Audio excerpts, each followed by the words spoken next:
Did you know the UCF Knights are sneaky good at the whole game of football? And by sneaky, I mean they're not really hiding it from you. How much better they're getting, especially after KJ Jefferson, the Arkansas quarterback, the greatest Arkansas quarterback in history, based on statistics, has committed to go to Orlando.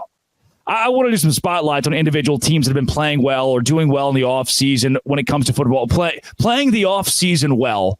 And obviously Colorado, who's number one in the country in the transfer portal, who's been very, very good in the transfer portal. Obviously TCU, who has been wildly dominant in the transfer portal, unexpectedly dominant in the transfer portal.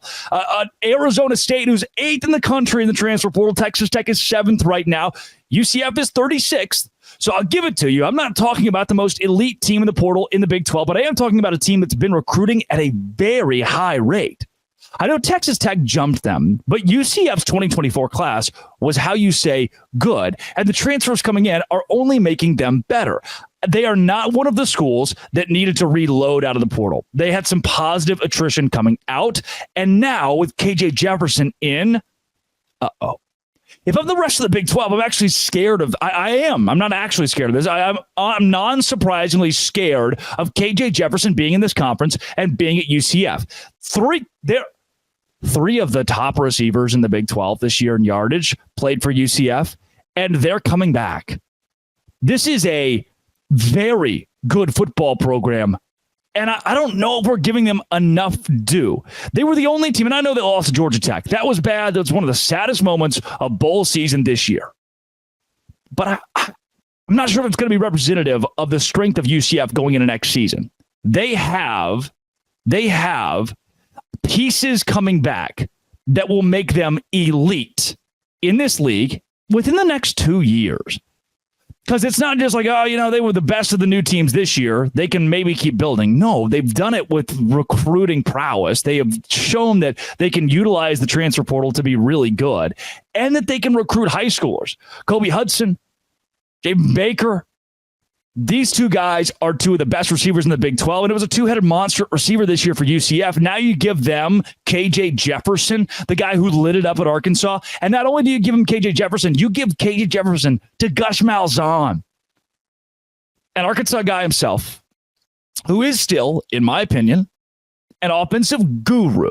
I don't know about genius, but a guru who made John Rice Plumlee so good, who made Timmy McClain so good. Both of those guys, even when John Rice Plumlee was out, Timmy McClain did a more than serviceable job as the backup quarterback. Both of those guys getting to do it with their arms and their legs. That's what KJ Jefferson's going to be, but I think even better. He's got a shot to be the best, to have the best single season in UCF history as a quarterback. And that is saying a lot when you consider guys like Dylan Gabriel who lit it up there. KJ Jefferson could be even better because of how big, strong, and fearless he plays football. For a team that has a top 35 class in 2024, both in the high school ranks and the transfer ranks, UCF is becoming scary. They got 3 4-stars, which in the Big 12 is going to do you pretty well. And they have Gus Malzahn, who, again, I don't think we can devalue as a head coach yet. He is still pretty darn sharp. And they were compared to the other new squads, they were ahead of schedule this year. Look, I think Arizona next year is going to be good. I think Utah is going to be good. I think Texas Tech is going to be good. Kansas State, obviously, is going to find a way to put it together. Avery Johnson's scary. But UCF's got a real chance, if their trajectory continues at this rate, to be at the top of the Big 12, in 2 years. I don't know. When I look at the trajectory of other teams in this conference, their ascension being in Florida, having the recruiting base in Florida feels rapid. I think they have a step up on BYU.